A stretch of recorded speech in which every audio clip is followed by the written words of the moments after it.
We were supposed to meet months ago, on a dark, early spring night by the lake, where we could go be alone. Kai's face is drawn with fatigue, and I catch a scent of sage and sand and grass, of the world outdoors, and I know that look of stone on his face and set in his jaw. His skin is rough and his eyes are deep. We began with his hand around mine, showing me shapes. In Kai's eyes is such a complete love and hunger that it goes through me like a sharp high note of a bird in a canyon, echoing all the way through my body. And I am seen and known, if not yet touched. The moment sings between us, and then everything turns to motion. No, Kai says, moving back towards the ladder. I forgot I can't be down here with you. He's too late. The pilot has closed the hatch above us. Kai pounds on the door as the engine fires up, and the pilot's voice comes through the speaker. Prepare for takeoff, he says, and I grab hold of one of the straps hanging from the ceiling. Xander does the same. Kai still hammers at the door to the hold. I can't stay, he says. There's an illness out there, worse than the plague, and I've been exposed to it. His eyes look wild. It's all right, Xander tries to tell him, but Kai can't hear over the roar of the engines and the pounding of his hands. Kai, I say, as loud as I can, between the beats of his fists hitting the metal, it's all right. I can't get sick. Then he turns around. Neither can Xander, I say. How do you know? Kai says. We both have the mark, Xander says. What mark? Xander turns around and pulls down his collar so Kai can see. If you got this, it means you can't get the mutated plague. I have it too, I say. Xander looks at me when we were flying here. I've been working with the mutation for weeks, Xander says. What about me? Kai asks. He turns around and in one fast motion pulls his shirt over his head. There, in the dim light of the airship, I see the planes and muscles on his back smooth and brown, and nothing else. My throat tightens. Kai, I say. You don't have it, Xander says. His words blunt, but his voice sympathetic. You should stay away from us in case your exposure didn't actually infect you. We could still be carriers.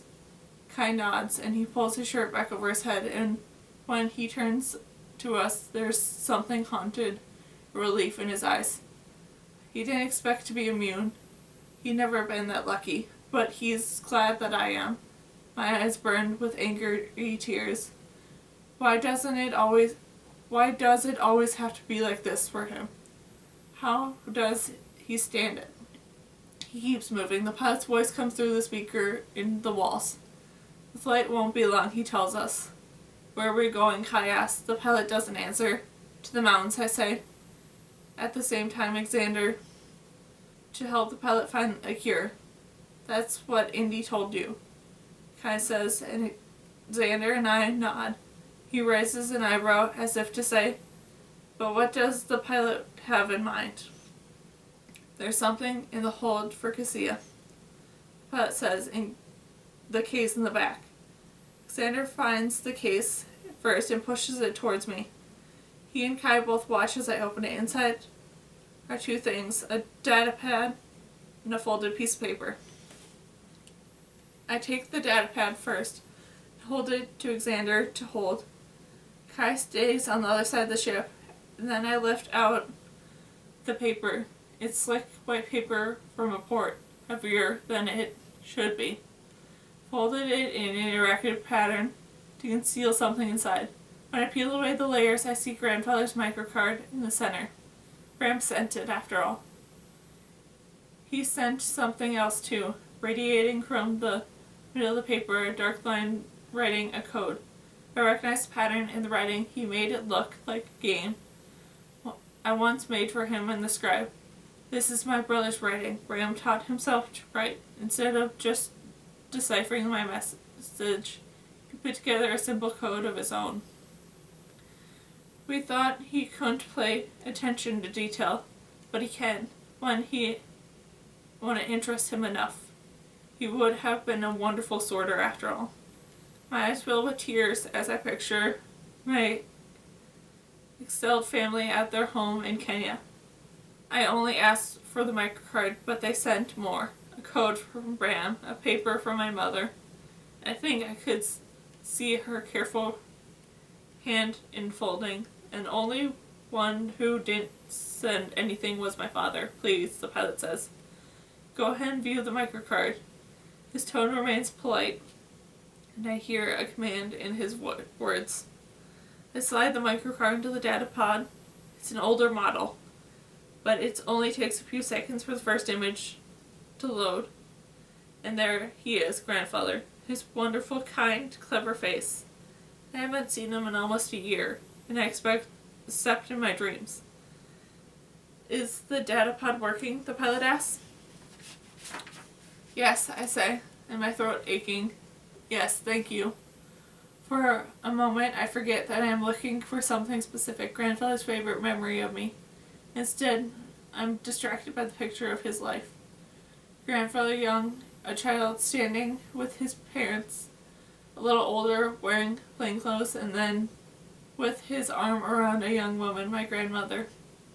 Grandfather appears to hold a baby, my father, with my grandmother laughing next to him, and that too is gone. Bram and I appear on the screen with grandfather and vanish. The screen stops and the picture of grandfather at the end of his life, a handsome face and dark eyes looking out from the data pod with humor and strength. In parting, as a customary, Samuel Reyes made a list of his favorite memories of each of his surviving family members. The historian says, the one he chose for his daughter-in-law, Molly, was the first day they met. My father remembered that day too. Back in the burrow, he told me how he went with his parents to meet my mother at the train. My father said they all fell in love with her that day, and that he'd never seen anyone so warm and alive. His favorite memory of his son, Ebron, was the day they had their first real argument. There must have been a story behind that memory. I have to ask my father about it when I see him again.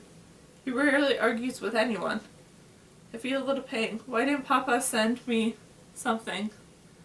But he must have approved of their sending the microcard. My mother would have never gone behind my father's back. His favorite memory of his grandson Bram was their first word. The historian says it was more. Now, my turn. I find myself leaning forward the way I did when I was small and grandfather told me something. His favorite memory of his granddaughter Cassia, the historian says, was the Red Garden Day. Bram was right. He heard the historian correctly. She did say the day, not days.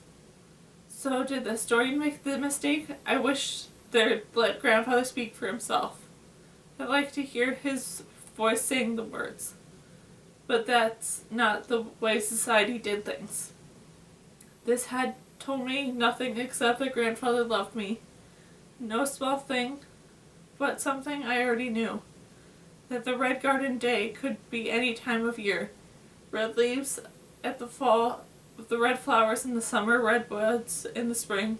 And when we sat outside in the winter, our noses and cheeks turned red and cold, and the sun set crimson in the west. Red Garden Days. There were so many of them, and for that I am grateful. What happened on the Red Garden Day? The pilot asks, and I look up. For a moment I forgot that he was listening. I don't know, I say. I don't remember. What does the paper say? Xander asks me. I haven't decoded it yet, I tell him. I can save you the time, the pilot says. It reads, Cassia, I want you to know that I'm proud of you for seeing things through. And I've always been braver than I was. It's from your father. My father did send me a message. And Bram encoded it from him. My mother wrapped it up. I glance down at Bram's code and make sure that the pilot has translated the note correctly. And then the pilot interrupts me. This trade didn't come through until recently, the pilot says. It appears that after it left your family's hands, the trader involved fell ill. When it did come through, we found the microcard reintegrated and the message as well. Who gave this to you? I ask. I have people who watch out for things they know might interest me, the pilot says. The head archivist at Central is one of those people. She has betrayed me again. Trades are supposed to be secret, I say. In time of war, different rules apply, the pilot says. We are not at war, I say. We are losing a war, the pilot says. Against the mutation, we have no cure. I look at Kai, who doesn't have the mark, who isn't safe, and I understand the urgency in the pilot's words. We can't lose. You are either helping us find and administer the cure, the pilot says, or you're hindering our efforts. We want to help, Xander says. Why? That's why you're taking us to the mountains, isn't it? I'm taking you to the mountains, the pilot says. What happens when you arrive there is something I haven't determined yet. Kai laughs. If you're spending this much time deciding what to do with the three of us, there is an incurable virus raging through the Providence. You're either stupid or desperate. The situation, the pilot says, is long past desperate. Then what can you possibly expect us to do? Kai asks. You will help, the pilot says, one way or another. The ship turns a little, and I wonder where we are in the sky. There are not very many people I can trust, the pilot says. So when two of them tell me contradictory things, that worries me. One of my associates thinks that the three of you are traitors who should be imprisoned and questioned away from Providence. Where I'm certain of the loyalty of the people and other things that can help me find the cure. The head archivist is the first person, I think. But who is this other? When the archivist drew my attention to the trade, the pilot says, I was interested, as she knew I would be, both by the name on the microcard and the message included on the paper. Your father did not side with the Rising. What exactly did you do he didn't dare to do? Did you take things one step further and strike against the Rising?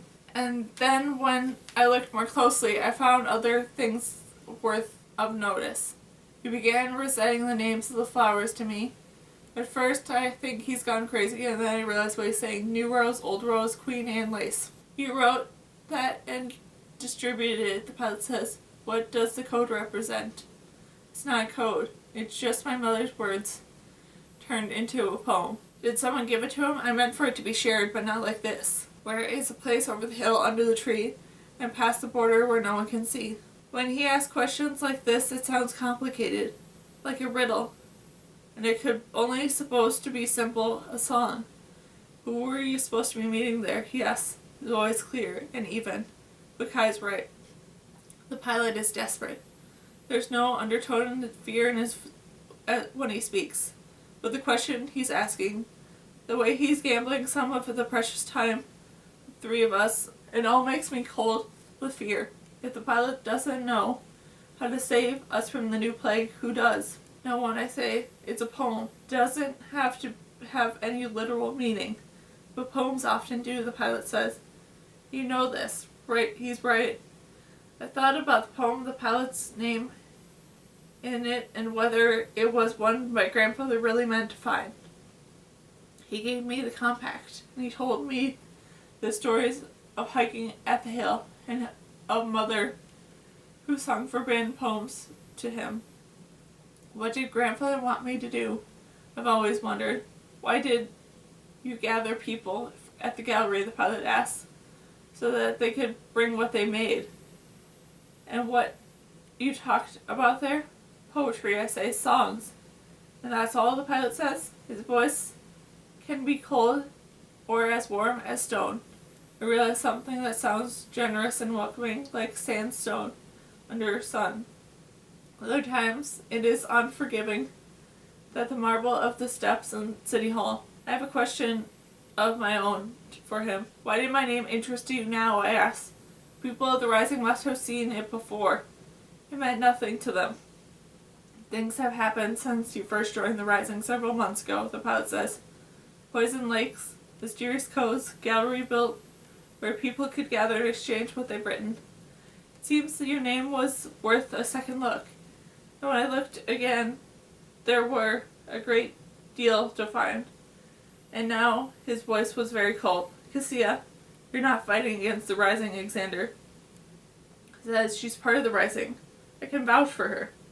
So So can I, Kai says.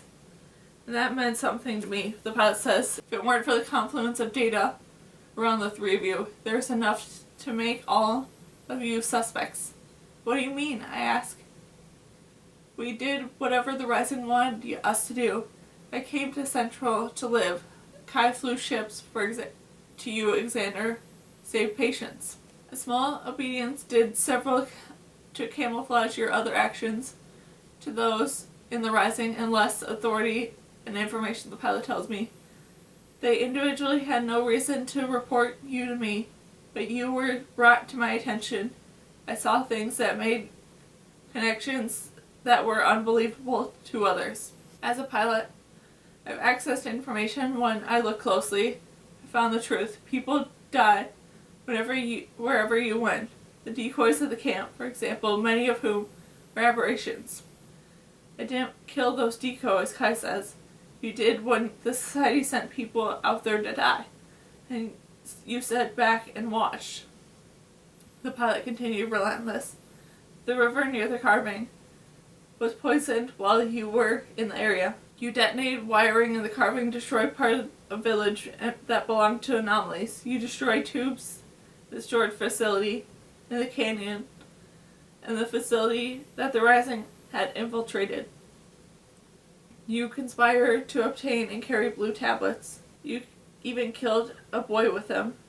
We found his body. That's not true, I say. But in a way it is. I didn't mean to kill the boy by giving him the blue tablets, but I did. And then I realized why the Archivist asked me about the location of the tissue preservation samples might be stored. You're one who wanted to know how much I knew about the tubes, I say. Do you really trade them? You trade the tubes, Kai says. Of course, the pilot says. I'll use whatever I need to secure loyalty and resources for finding a cure. The samples are a currency that works when almost nothing else will. Kai shakes his head, disgruntled. I can't help but be grateful that we are able to get Grandfather's tube away from the cavern. Who knows what the pilot could have used it for. There's something more, the pilot says. The cities where you lived were amongst those who suffered contaminated water supplies. The lake, I remember, was dead fish, but I don't understand what he meant. The three of us look at each other. We have to figure it out. The plague spreads too quickly, Xander says, his eyes lighten up. It stays contained in Central for a long time, and then all of a sudden, it was widespread. Until the virus went into the water, we had an epidemic. Now people are getting sick from transferring it to one another. After the water supplies were contaminated, we had a pandemic. And now Kai and I are right there with Xander putting together the pieces. The waterborne plague, Kai says, like the one sent to the enemy. The numbers of the plague make sense to me now. The sudden outbreak we saw at the beginning of the Rising, widespread contamination in several different cities and provinces, means that someone added the virus to the water sources to hurry up the process. I shake my head. I should have realized. So that's why the illness was everywhere. At once. And that's why I was stretched so thin at the medical center, Kai says. The Rising didn't anticipate the sabotage. But we handled it anyway. Everything would have been fine except for the mutation. You can't think the three of us could have coordinated all that, Kai says. No, the pilot says. But the three of you are part of it. And now it's time for you to complain about what you know. He paused. There's something else for Cassia on the data pod. I look back at the screen for a second, and the file is bedded inside. And I find a picture of my mother and one of my father. The screen flashes back and forth between the two of them. No, I say no. My parents look up from the screen, eyes glassy, and they're both still. They have the mutation, the pilot says, and there is no cure. They are both in the medical center in Kenya. He anticipates my next question before I can ask. We are unable to locate your brother. Bram. Is he lying somewhere where no one can find him? Is he dead like the boy in the carving? No. He's not. You won't believe it. I can't imagine Bram still. Now, the pilot says, you have your incentive to tell us everything you can. Who do you work for? Are you society sympathizers, someone else? Did your group introduce the mutation? Do you have a cure? For the first time I hear him lose control when he speaks. It's only the last word, cure. I can tell how truly desperate and driven he is. He wants this cure. He will do anything to find it. But we don't have a cure. He is wasting his time with us. What should we do? How can we convince him? I can do the right thing, the pilot says. The break in his voice is gone, and now it sounds coaxing and gentle. Your father may have had sided with the society and refused to join the rising. Your grandfather worked for us. You are, of course, the great-granddaughter of the pirate race, and you're helped us before, though you don't remember it. I can barely hear the last thing he says because my great-grandmother, she was the pilot. She was the one who sang the poems to my grandfather, even when society had told her she could only choose of the 100. She was the one who saved pages that I burned. I never met Pilot Reyes in person, the pilot says. She came before my predecessor. But as a pilot, I am one of the only people who knows the name of the pilots who came before. I know her from her writings. She was a right person at the right time. She just preserved records and gathered what we needed to know and take action later. But one thing is the same for all the pilots. We have to understand what it means to be a pilot. Your great-grandmother understood it. If you didn't save, you failed. And she knew the smallest rebel who does the job is the greatest as a pilot who leads. She just didn't believe that. She knew it. We haven't done anything, I began, and the ship drops, sun, down, down. Hyde loses his balance and slams in the case right against the wall. Both Alexander and I move to help him. I'm fine, Kai says. I can barely hear him over the sound of the ship. And then we hit the ground hard. My whole body snaps with the impact. When he opens the hold, Kai says, we're going to run. We get away. Kai, I say, wait. We can get past him. Kai says, there's 3 of us and only 1 of him. 2 of us, Alexander says. I'm not going. Kai stares at Alexander in astonishment. Have you been listening at all? Yes, Alexander says. The pilot wants a cure, and so do I. I'll help him however I can. Alexander looks at me. I see that he still believes in the pilot. He's choosing the pilot over everything else. In this, at least. Why won't he? Kinda left Alexander behind. I never taught him to write. Never asked Alexander for his story. Because I thought I already knew it. I looked at him now, and I realized I didn't know it at all. I certainly don't know it all now. He was traveled through the canyons in his own and came through change. He's right. All that matters is the cure. That is what we have to fight for. I'm the vote that balance. They both wait for me, and it's my time to choose. I choose Alexander, or at least I choose his side. Let's talk to the pilot, I say. Just a little more. Are you sure? Kai asks. Yes, I say, and the pilot opens the door to the hold, and I follow Kai up the ladder. Alexander coming after, and I hand the pilot the data pad that my parents' picture is on it. The gallery was a place for reading and poetry, I tell him. The blue tablets were an accident. I didn't know they killed. We used the wiring and the carving to seal off the cave so society couldn't take the villagers' stories. The poisoned stream and water, the society signature, and we are not the society, nor do we sympathize with them. For a moment everything is quiet, as I can be in the ship, in the mountains, in the wind, in the trees outside, and under the That is the breathing of those of us who still are not yet still. We're not trying to take down the rising, I say. We believe in it. All we want is a cure. And then I realize who the other person in the pilot trusts must be. The pilot, he asks us together when he couldn't spare more time or the risk.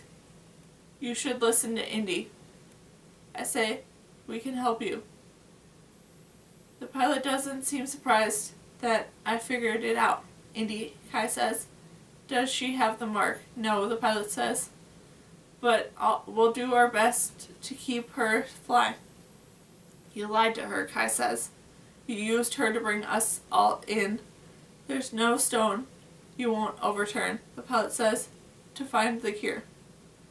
We can help you, I tell the pilot again. I can sort data. Xander has been working with the sick and has seen the mutation firsthand. Xander may be the most useful of us all, the pilot says. I'll be the body, Kai says, just like in other provinces. Kai walks away from me closer to the door. He moves slower than usual, but with the same fluidity I've always associated with him.